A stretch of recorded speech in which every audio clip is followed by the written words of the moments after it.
everyone. Welcome back to another Artist Spotlight from Clay County Historical and Arts Council. My name is Tess Thomas, and today we're in the Goldhagen Art Glass Studio with David Goldhagen.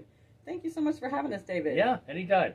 Thanks for coming. Wondering if you could just tell us a little bit about yourself. I'm wondering if you're from here originally, or when did you move to Hayesville? Yeah, so, the way I got here, I'm 65 now, so back in 1957, my parents bought some property here. I was just a baby. My dad built a summer home, pretty much, and we'd commute from Florida to Hayesville, and we'd spend the summers here. When school was out, we'd come up here. And so, I've been coming up here and spending summers since I was, a baby. So I have 4 sisters, so it was pretty much, we'd come up, we'd vacation, we'd hang out for 3 months, and then we'd head back to school and my dad would head back to work. And, so that's kind of how we got here. And then, I spent most of my summers here. But when I started blowing glass, or wanted to blow glass, there was an old barn here and a house and a cabin. And so I just called my parents up and I said, so what do you think about me building a glass studio in the old hay barn? And they were like, you're going to take the hay out, right? And I was like, yeah, of course. Anyway, I was working with another guy. We had done some workshops right after graduating from Tulane. And we decided on building a studio here in Hayesville. It was on this spot in an old barn. And that barn burned down in 94, and then we rebuilt this new studio back in 95, 96. What was your inspiration to even start blowing glass? So, my sister Claire, knew some glass blowers when she was going to school up in University of Wisconsin. Okay. And so she knew a guy named Bob Barber, and Bob made some glass pieces that she traded for or acquired somehow. And so he... we got those pieces. They lived in our house, in our family house down in Florida. And I saw them, and I just kept studying those things. And I just thought it was just the coolest thing. Right, it is. And so I was like, I want to learn how to do that. So all through high school, junior high, whatever, I was taking, classes in, all kinds of, mechanics, electrical, whatever. But my favorite thing was woodworking, and so I was very crafty, making stuff. When I went off to school, they didn't really have that at school at Tulane, and I wasn't an art major, so I conned my way into the glass program as a second semester junior, and I took 3 semesters of glass blowing. Is pretty much how I got started. That's awesome. Been at it ever 43 years. Been at it ever since. So thank goodness for your sister bringing those pieces home. Oh yeah, absolutely. Yeah, absolutely. She gets some credit for, finding my way to my path. Tell us a little bit about the process, like just verbally. I know when we're done here, we'll go into the hot shop and we'll actually see you in action. Okay. But if you'll just give us a little step-by-step of what we're about to see, that would be great. Yeah, I mean, right now we're in the cold shop, what's considered the cold shop. Everything's made in the hot shop, comes in the cold shop, and either gets ground, polished, packed, signed, shipped off. Where people come in here and find a piece if they happen to be coming to the studio. So initially we basically make a batch of glass. We have one furnace that's just clear. It's clear base, kind of like making brownies except at 2,000 degrees. And so what we'll do is we're ordering a batch that's already pre-made. So we throw in about 40 pounds of glass at a time. It melts flat. And then we'll come back. It's about a 12-hour cycle of filling up the furnace, and then overnight it'll go through a 6-hour cook, and then a 2-hour cooking cycle, and then a 6-hour fining cycle where all the bubbles kind of get incorporated and it's clear. Next day, it's ready to blow. It's completely clear, doesn't have any bubbles, and it's like showtime. So we have another unit called the Glory Hole, which you'll see out there. Is kind of a reheating chamber. So I'll figure out what I'm going to make. I'll set up my colors. We'll get the pipes hot, get the air on, start dipping into the clear glass, start adding color to it, and then we start manipulating it from there. I'm really excited to see this. I've always been interested in blown glass. I just think it's a beautiful craft. I would love to learn how to do it, but I'm just excited to see. Before we go out of the cold shop into the hot shop, I would love for you to just tell our viewers the website address. Sure. Yeah, our website is goldhagenartglass.com. We're actually rebuilding that. It should be up and running, the new site. It's up right now, but we're kind of... it's in progress. We're getting a new site, and it should be debuting shortly. So, all right. And if they wanted to contact you, yeah, what's your contact email information. address? Email is just David Goldhagen, no dots or anything, just davidgoldhagen@gmail.com. And your phone number? Phone number, to call you. 828-360-2495 is my cell. So sometimes I answer, sometimes I don't, sometimes it's full, sometimes it's not. It's if you don't get me, text me, and then I'll respond. Okay. Or is there a shop phone number also?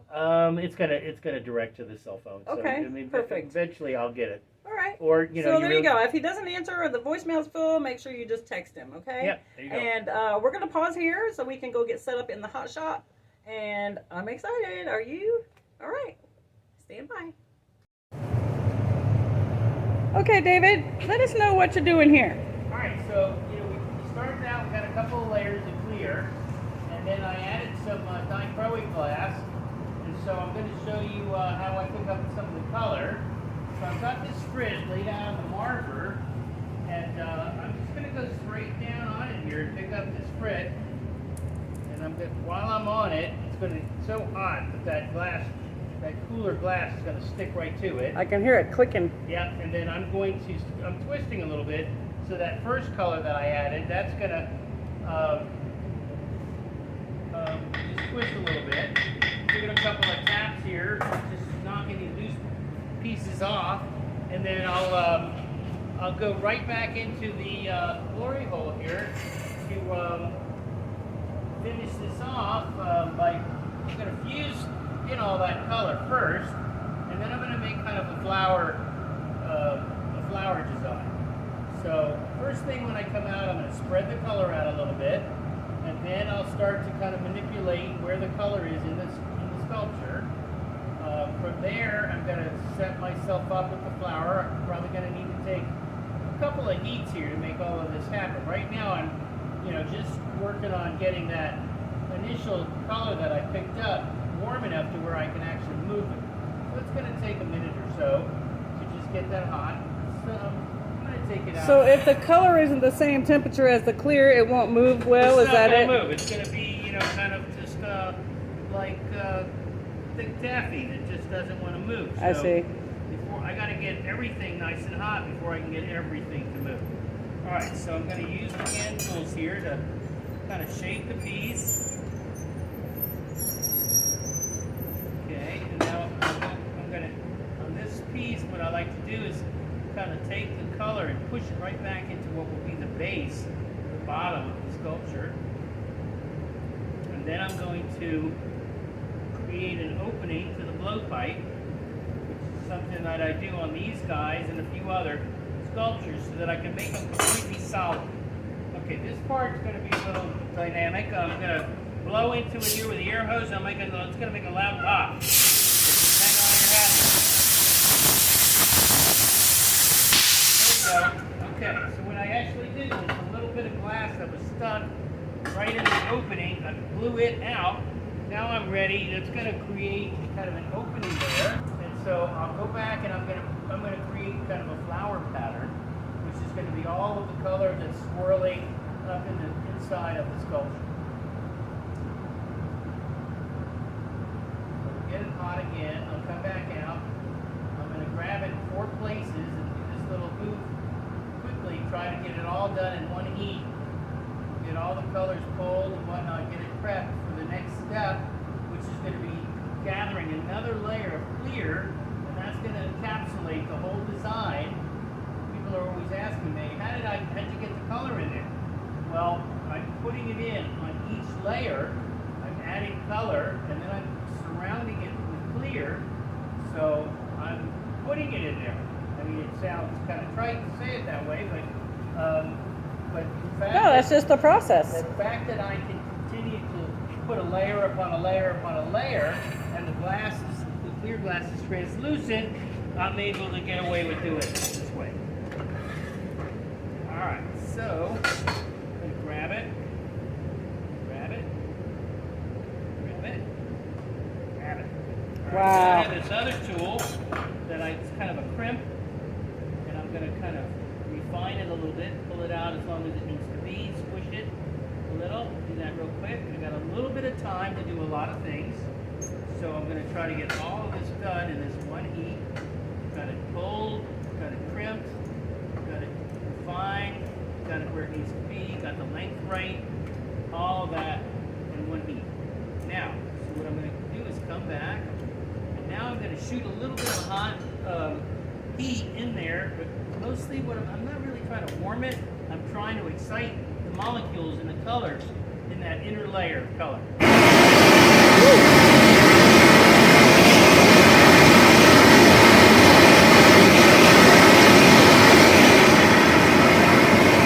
Alright, so that's kind of a reduction flame. What that means is there's no air in that, there's just gas. So the gas is searching for oxygen. So that's that orange flame is searching for oxygen, but in the colors there's actually oxides. And if you can look real close, you can see it's like a metallic sheen that's come upon that color. I see it, yeah. Yep. So now I'm gonna, for my quantity, I'm gonna cool the pipe down. And by the time I get this cooled down and get my little blow hose on there, I'm gonna be ready to gather. Cool the pipe. Then I'm gonna grab my extension hose here that I'm going to use to kind of vacuum up the glass right into the very center of that little flower. Okay, I'm going to take a quick little heat just on the petals in front, and what that's going to allow me is when I go in, down into the glass, I'm going to slurp a little bit. The glass will go all the way up right to the edge of the pipe, and then it's going to surround. And then what will happen is these petals, they're so thin, this will act the structure, this will start to swirl. So if you guys can watch over my shoulder here, I'll dip in, and if you want to stay steady, you can see bird's eye view of me going to get the glass.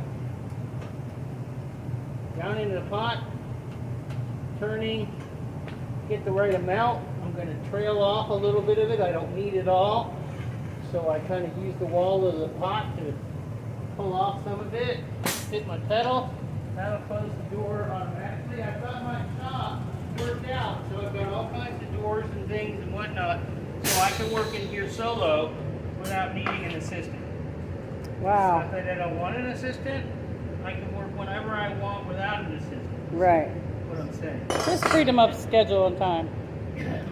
So to start out, that first move was just setting a line where it's going to break off. That's called the jack line. That tool is called the jacks. Now what I want to do is split it, sag just a little bit, get a little distance there, fill that line, reset it.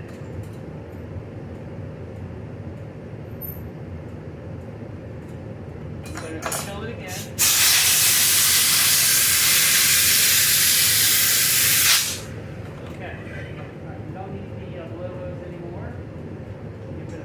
Now back to the furnace. Still got a lot of good heat in the piece, but the object was to get it under control, get the jack line, set it up for the next move. Alright, so we got this thing flattened. I've got the two sides here, get it under control, and loop it back. Wow. Just finesse it here once it gets that hot. So I gotta stay with it. The air to cool it down.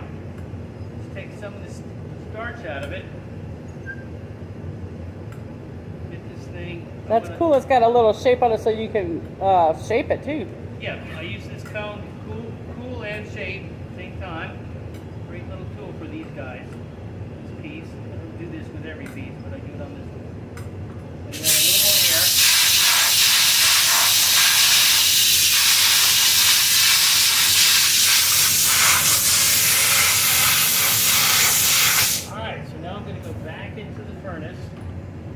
Enlarge, come out and get the final shape. So we're nearly finished. We're not quite. We're going to get a final shape. We got a nice loop. Got the donut, big donut. So what I'm going to do is just wait till I get about to when I can't control this, and then I will come out and just start to enlarge it. I'm going to use the fan that's in front of me. Dual purpose, it's keeping me cool, but it's also, when I come out with the piece, if I recognize that maybe it's too hot, I'll cool it down. I usually cool it down just a little, just enough to kind of slow it down. I need a lot of energy to do what I want, but sometimes a little too much. I'll just come in here for just a couple of seconds to calm it down, take a little bit of movement out of it, that fan, come over here, still got good movement, and I'm going to quickly get in there, finesse this into a figure 8 shape.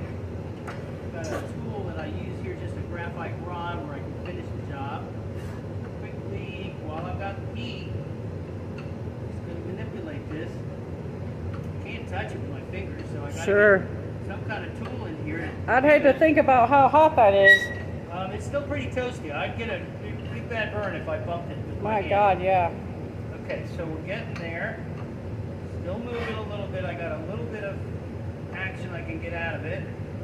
All right, I'm going to make one little quick move. It's just about stopped moving at this point. I want to make one more little adjustment on the front end of the piece. I can enlarge the loop a little bit and finesse it and get a nice little kind of oval interior shape of the oval, and then this will be finished. So once I finish, I'm going to go over to the crack off, and we're going to file it. We're going to tap it off, grab it with a glove, and we're going to put it into the annealing oven. And then everything we make, I'll show you some finished pieces from yesterday. I made a bunch of small colorful flowers for a commission I'm working on. Open that up a little bit.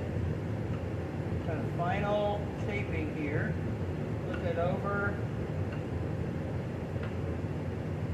That's it. Alright. I can keep playing with it all day. But as my instructor, Tulane, used to tell me, you're not gonna make it better, you're just gonna keep working. That's not quite exactly how he said it. Essentially the moral of the story is at some point you just have to recognize this is as good as it's gonna get. Right. Okay. If I keep working it, I may just get something different. It may not be better.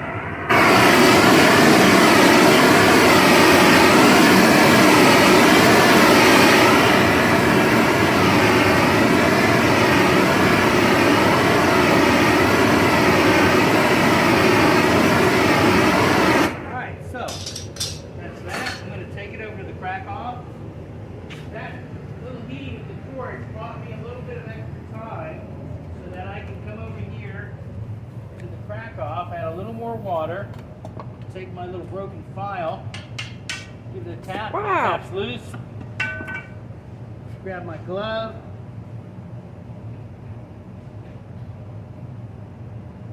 warm the glove, grab the piece.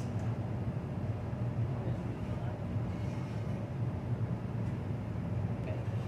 All right. And so what's it doing in here? It's slowly cooling. It's gonna cool. So, it'll sit in that oven until I tell it to cool down. So we'll make some more pieces today. And then, this is kind of the cooking show the next day.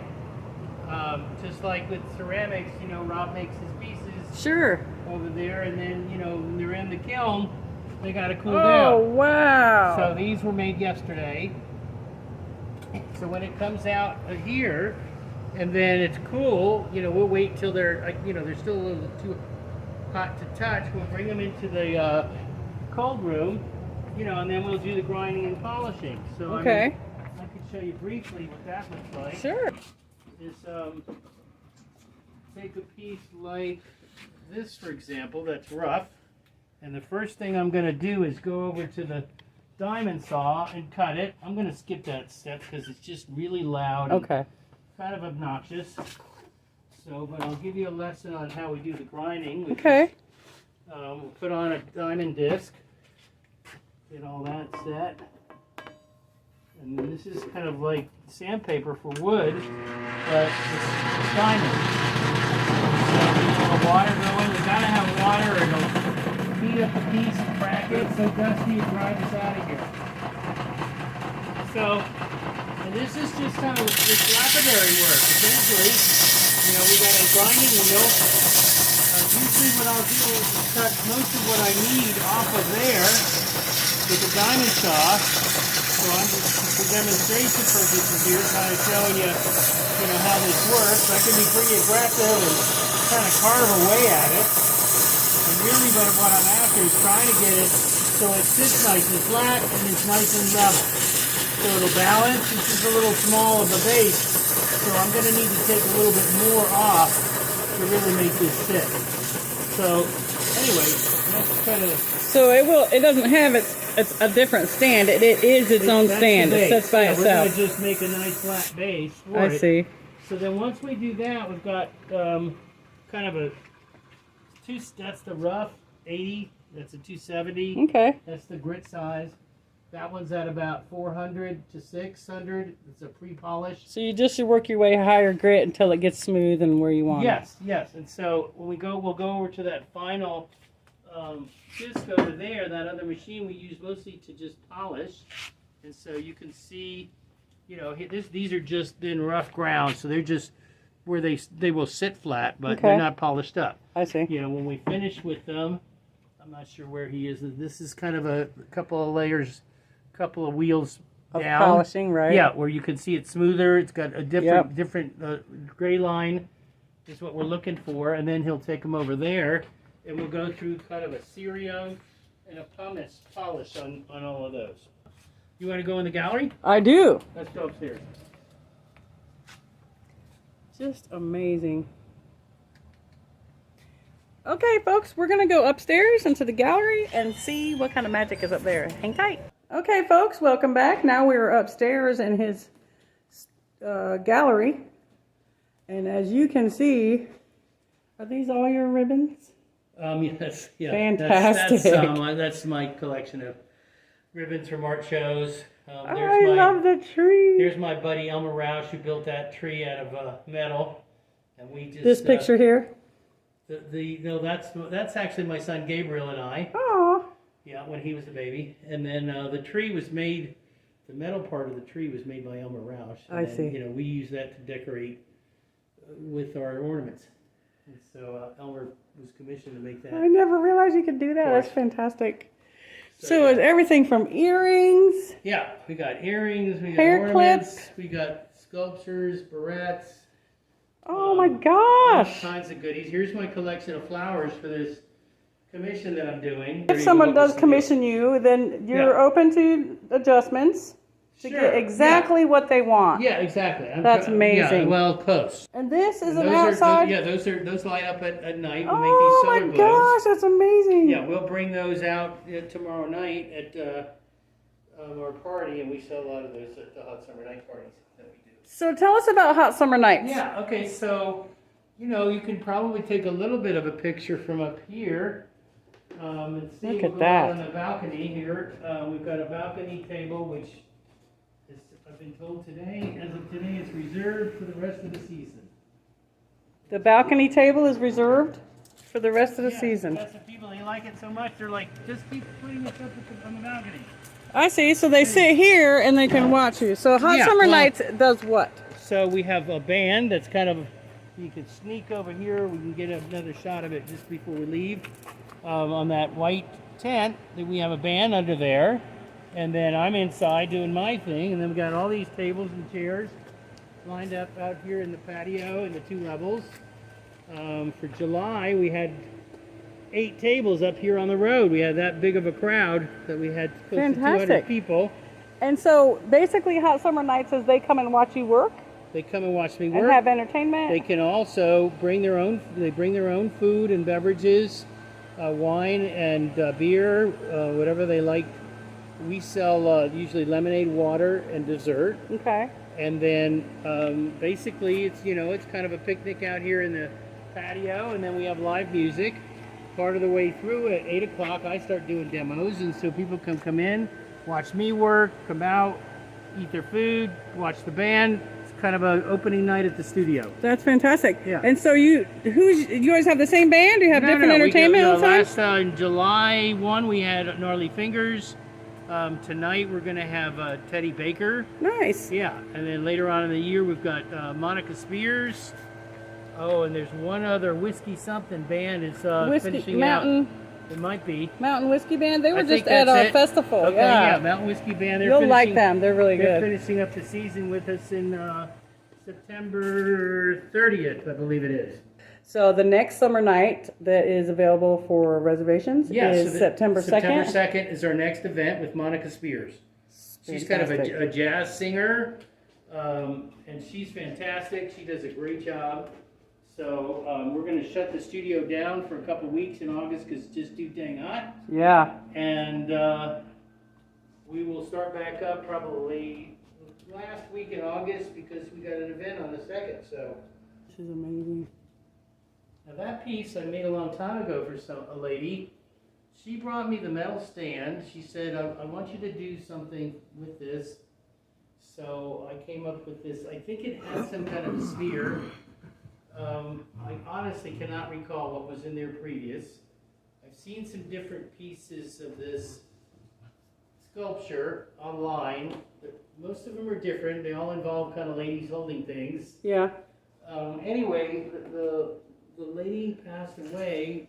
Her daughter is in the area, and she said, can you try to sell it for me? I can't use it, but if you could sell it, we can share the proceeds. That's sweet. So I've got it on display.